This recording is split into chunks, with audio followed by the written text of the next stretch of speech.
pelajar dan pemirsa Pendik, obrolan masalah pendidikan hasil kerja bareng UPT Tekomdik, Dinas Pendidikan Provinsi Jawa Timur dengan TVRI Jawa Timur.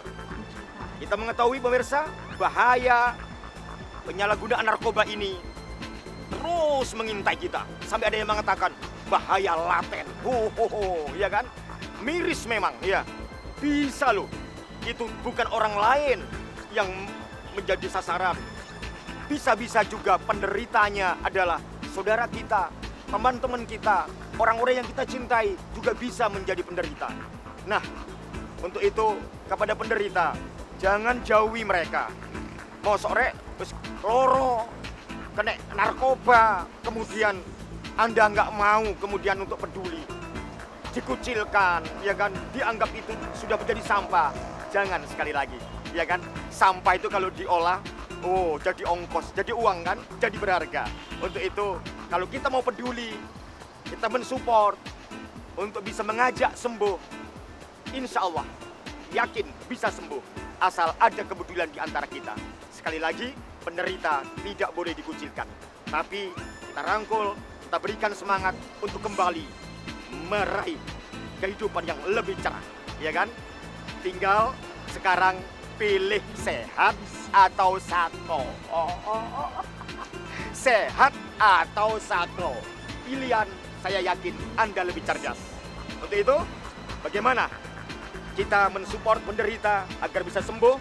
Ikuti Pendik berikut ini. Ayo.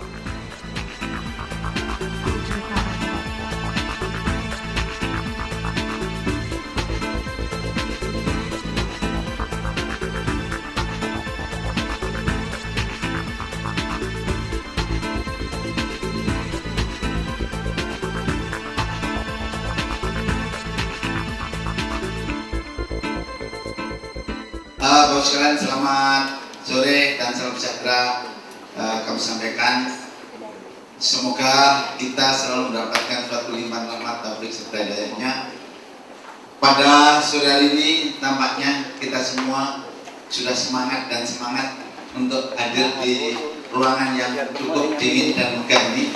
Kenapa saya katakan megah? Karena betul ovalnya besar dan saya tidak mungkin bisa membangun ini.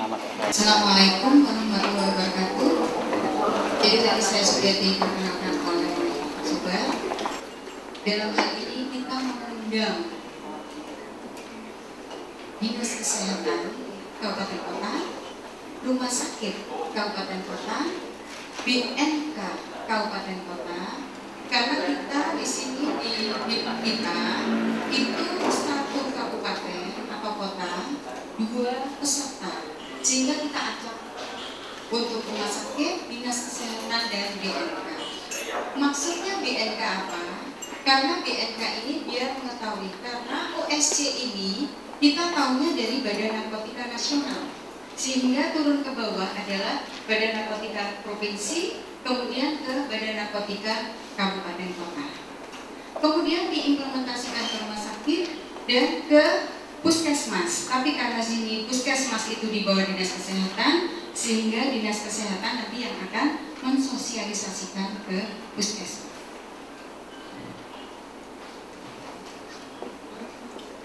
Jadi saya akan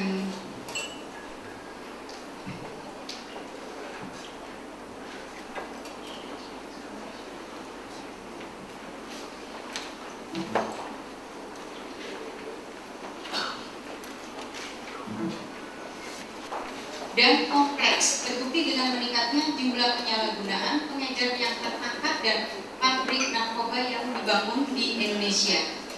Untuk penanggulangan penyalahgunaan narkoba diperlukan upaya yang terpadu dan komprehensif yang meliputi upaya preventif, represif, terapi, dan rehabilitasi. Kepribadian fisik dan individu yang menyalahgunakannya.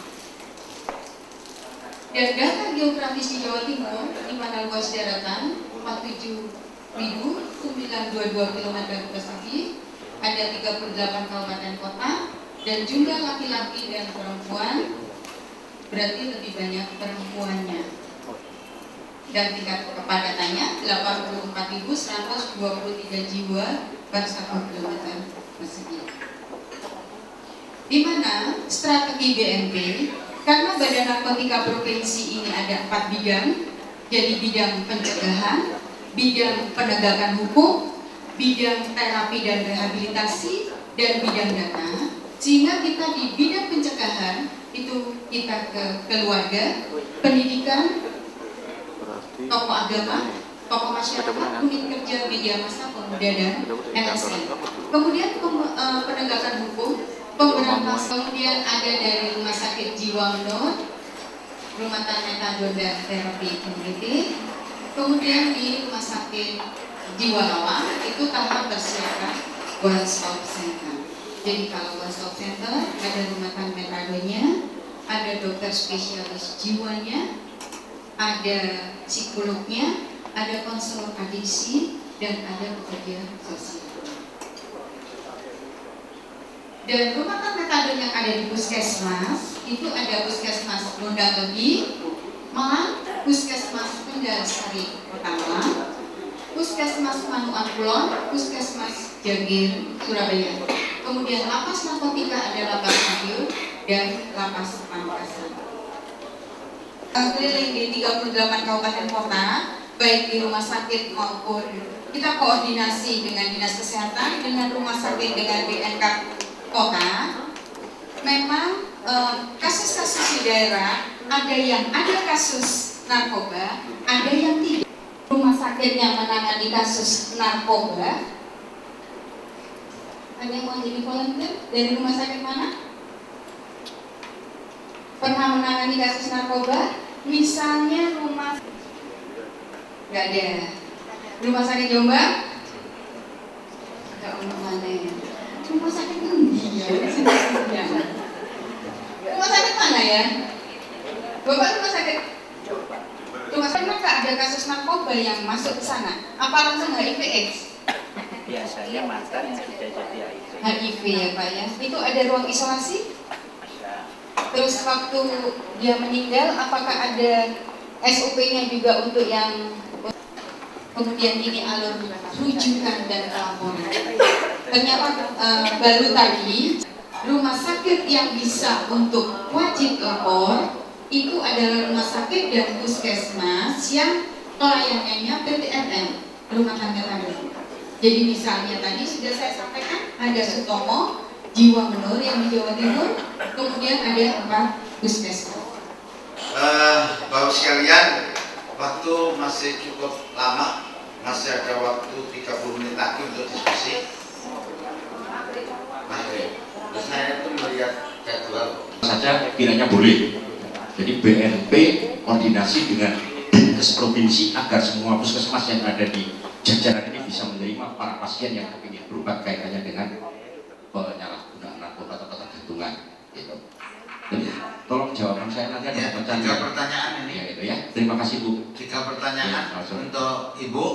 Tolong ini. Bukan waktu itu, sampai sekarang pun kalau biaya penyalahguna kelinju itu gratis. Dulu ada biaya untuk pendampingannya. Jadi biaya pendampingan mulai mungkin kalau dia di Surabaya, dia akan dibiayai oleh BNN sampai ke Lido yang pendampingi. Tapi sekarang biaya ini sudah dihapus, sehingga keluarga yang mendampingi biayanya gratis untuk yang seperti ini. Yang dulu memang biaya itu nggak ada sama sekali, sekarang harus. Tempat tanggal lahir Bogor 19 Maret 1950. Usianya sama dengan saya, Dok. NIP ya pensiun sama dengan saya, Dok. Jabatan dokter fungsional unit NAPSA RSJ Menur Surabaya, Jalan Menur. Kemudian beliau pendidikan FK kedokteran, FK ya kedokteran ya, kedokteran di Jakarta 1982. Sama, tapi saya bukan dokter. Kemudian psikiater FK UNER 1994. Kemudian bekerja. Ada program yang namanya P4GN. Jadi ada suatu program pencegahan pemberantasan penyalahgunaan peredaran gelap narkoba melalui 3 unsur ini, yaitu demand reduction, harm reduction, supply reduction. Ya. Itu membawa dampak menyebabkan HIV, ya. Sehingga ini adalah selama ini yang kita lakukan. Terus, nah ini saya tapi cukup berapa tahun? 4-5 tahun cukup semua. Sekarang tidak ada tempat rehab yang hidup, ya, karena ini memang relapsing disease. Chronic relapsing disease sangat lambat, jadi kita pakai detox. Kalau Turki ini biasanya di ponpes, ya. Kalau sakit, Turki tahu ya, Turki itu kan binatang. Turki itu apa ya? Yang kalau orang bule itu Thanksgiving itu hari. Nah, kalau harm reduction ini dampak buruknya meningkat. Kalau direhab 6 bulan, balik lagi dia. Begitu balik lagi, aku dari dokternya di luar, karena buat diambil syuting. Saya dilaporin beberapa detailer yang mau detail dokter, darah sampai kemana-mana, dia bisa nikmat di situnya. Nah, buprenorfin. Sekarang ada metadon, di menu ada metadon, nanti kita cerita tentang metadon. Dan pembagian jarum suntik steril. Ya, di puskesmas ya, ada jarum steril dan kondom. Tapi untuk tujuan pencegahan HIV ya, kondom ini, bukan disalahgunakan. Terus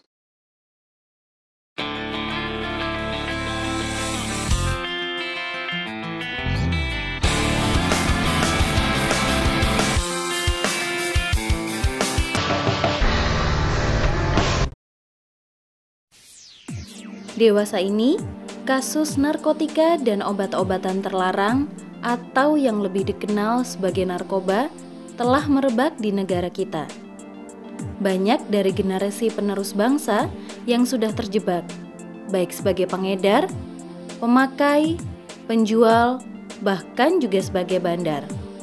Kalangan pengkonsumsi narkoba juga bermacam-macam, mulai dari orang tua sampai dengan generasi muda dan juga anak-anak.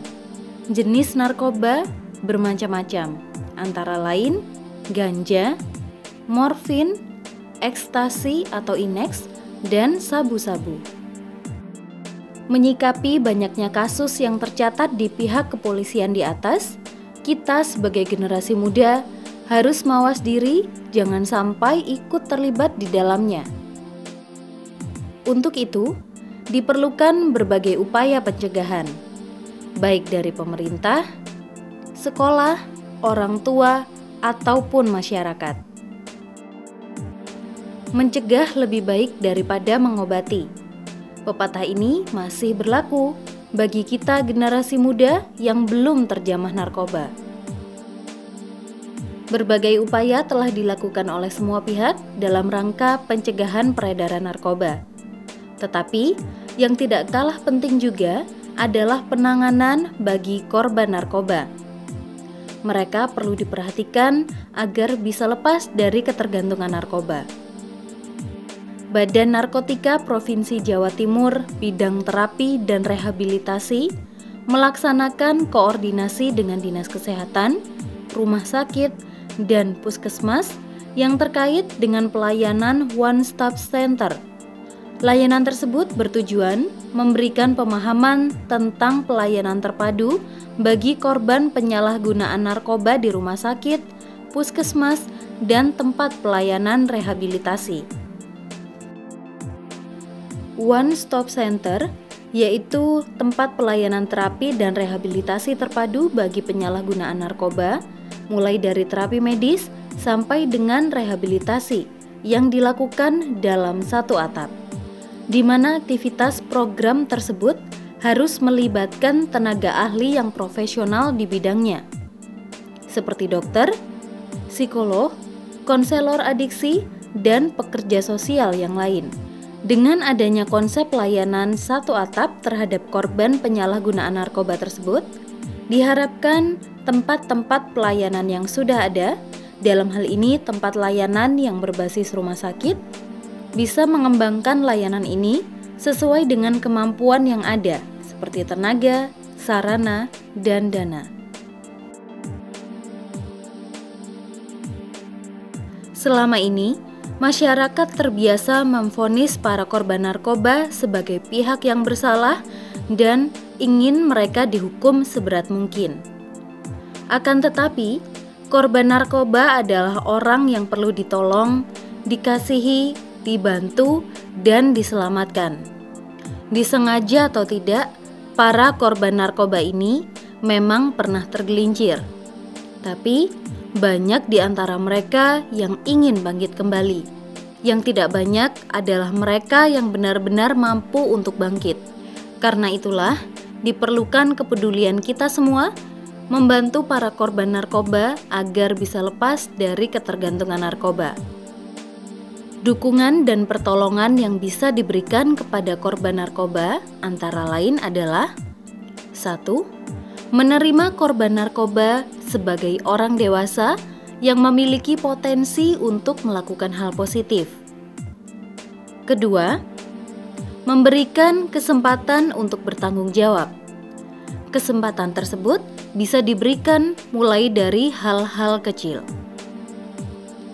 Ketiga, berikan pujian apabila usahanya berhasil dan berikan dorongan semangat apabila usahanya menunjukkan hasil yang kurang memuaskan.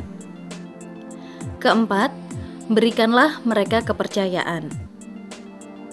5. Pahami bahwa proses penyembuhan tidaklah mudah. Pengguna narkoba tidak bisa bersih 100% dalam waktu singkat. Selalu ada kemungkinan mereka akan terjerat lagi. Maka, terus dampingi dan pahami gejala-gejala munculnya kecanduan narkoba. Terakhir, bangun komunikasi dan interaksi dua arah yang harmonis dengan seluruh anggota keluarga. Rehabilitasi. Tempat rehabilitasi dan sekaligus pengobatan terhadap korban penyalahgunaan narkotika dan zat adiktif lainnya telah tersedia di berbagai tempat. Namun begitu, yang lebih penting adalah bagaimana si korban dapat bertahan dari kesembuhan, tidak kambuh lagi sepulang dari panti pengobatan dan rehabilitasi tersebut. Hal ini tentunya sangat memerlukan perhatian orang tua serta partisipasi masyarakat untuk bisa memberikan dorongan, kesempatan bergaul, semangat baru, dan harapan-harapan baru yang diberikan kepada mereka, serta juga adanya pendalaman agama untuk lebih bertakwa kepada Tuhan Yang Maha Esa. Tanpa motivasi, bayang-bayang menuju kekambuhan akan lebih cepat.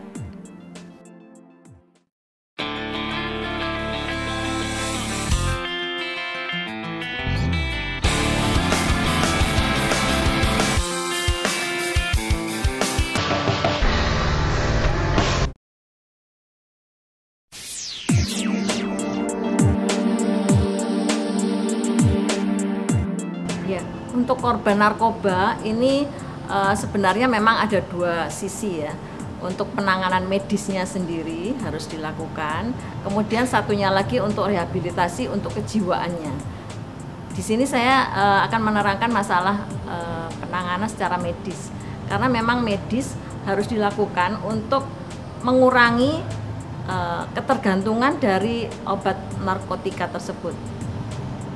Yang kita lakukan biasanya adalah yang disebut rumatan metadon.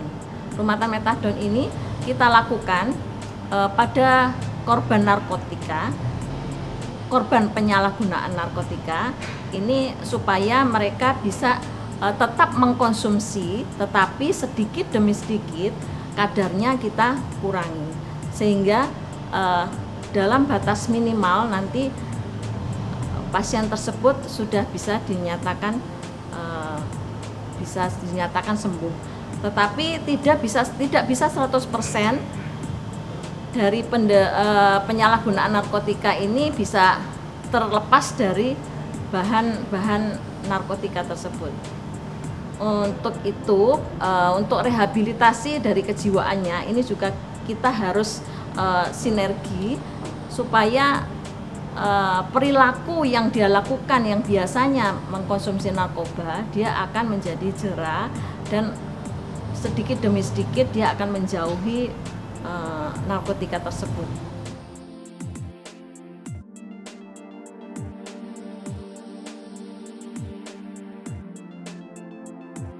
Untuk masyarakat awam yang mengetahui misalnya ada korban narkoba, ini memang kita pertama kali keluarga harus merangkulnya. Jadi tidak mengucilkan, tidak ada stigma pada dirinya, sehingga benar-benar anak ini diperhatikan secara khusus supaya merasa bahwa dirinya masih dibutuhkan oleh masyarakat sekitar, terutama keluarga. Memang keluarga harus benar-benar mendekati anak tersebut supaya bisa diberikan pengobatan baik secara medis maupun kejiwaannya secara maksimal.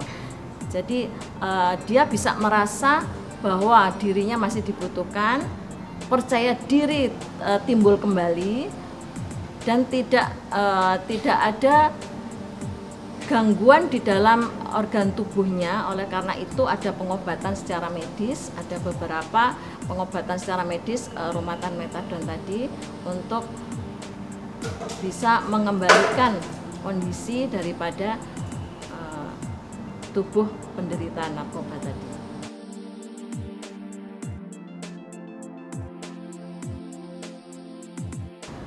Ya, untuk penyalahgunaan narkotika ini biasanya korbannya untuk penanganan medisnya ini langsung harus ditangani oleh dokter ataupun rumah sakit, puskesmas ataupun rumah sakit terdekat, sehingga untuk penanganannya ini tidak dipungut biaya. Jadi masyarakat tidak terlalu mengeluarkan biaya mahal.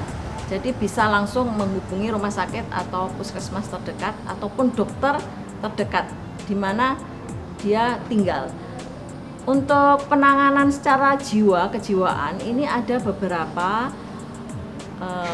beberapa cara yang biasanya ada yang bersifat keagamaan. Jadi ada beberapa, misalnya kalau agama Islam itu di pondok itu bisa dilakukan penggemblengan jiwa atau mentalnya untuk bisa terlepas nantinya dia dari penyalahgunaan narkotika tersebut.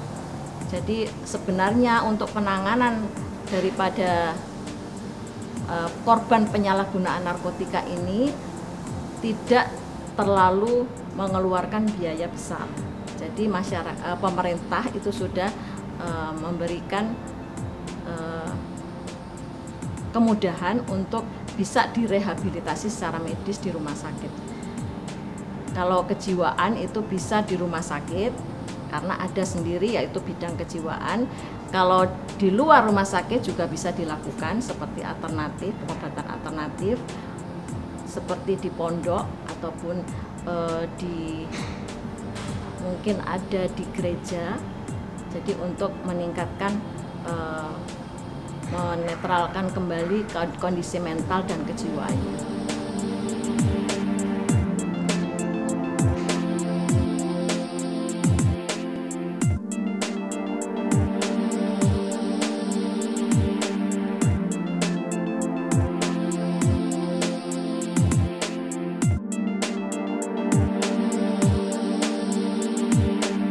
Pernah di kampus, pernah. Penyuluhan tentang bahaya-bahaya narkoba dan jenis-jenis narkoba. Pernah waktu ospek dulu. Pernah pada saat kita melakukan kegiatan pengenalan program kampus atau ospek.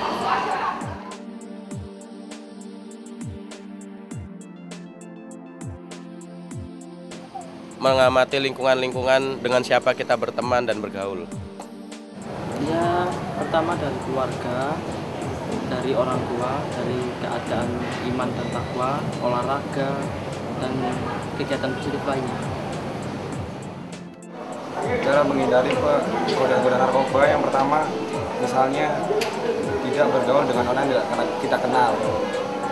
Yang kedua, tidak menerima atau mencoba-coba sesuatu yang diberikan oleh orang lain, misalnya rokok, permen, atau sebagainya, obat-obatan terlarang.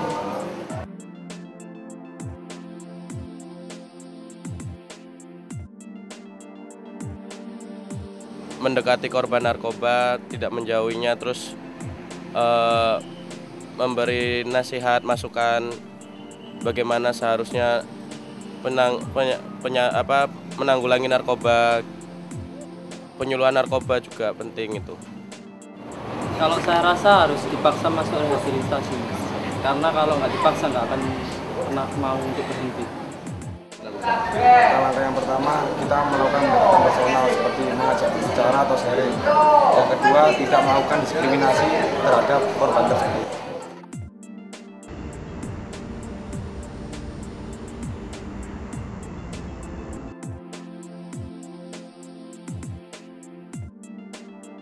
Ya, di luar jam-jam kuliah yang sifatnya ekstra, kita pantau, kita awasi. Nah, selama ini kita sudah berkoordinasi dengan dinas kepolisian, mau diadakan suatu katakanlah tulisan-tulisan yang bertulisan bahaya narkoba lewat spanduk-spanduk. Nah, itu preventif. Selama ini kampus ini nggak ada korban, nggak pernah terjadi gitu.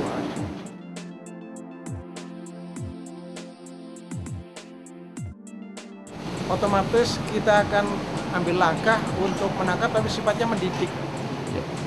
Tidak mendidik, kita beri peringatan. Mungkin sanksi akademik dulu.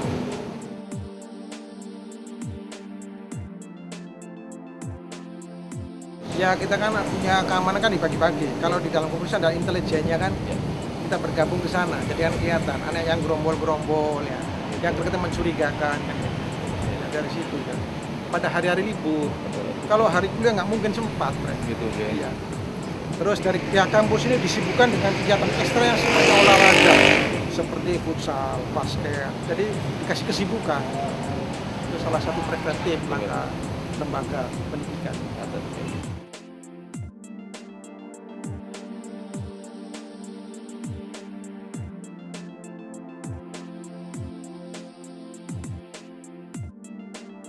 Sekarang tidak ada. Kalau dulu banyak sekali.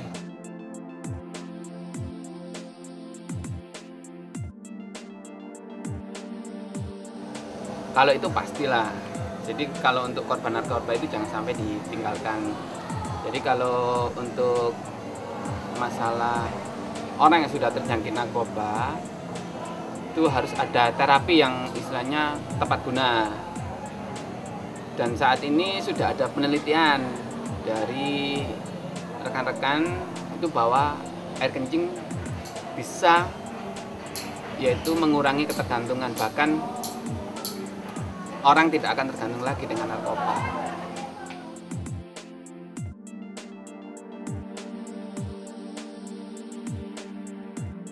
Kalau untuk masalah korban jangan pernah dibiarkan. Seharusnya dari tugas negara itu bagaimana bisa membina daripada korban-korban narkoba tersebut, karena kan itu melibatkan banyak pihak, baik masyarakat, orang tua maupun daripada pihak pemerintah sendiri. Itu seharusnya ikut turut campur tangan dalam mengatasi permasalahan narkoba seperti ini, karena dia bagaimanapun juga ketergantungan ataupun kemajuan suatu bangsa dilihat dari pemudanya. Kalau misalkan pemudanya itu banyak yang tergantung pada narkoba, mau dijadikan apa negeri ini? Adik-adik pelajar dan pemirsa Pendik, terkena musibah narkoba memang sangat menyakitkan. Perih, pedih, ya benar-benar menyakitkan. Untuk itu mereka perlu dukungan kita.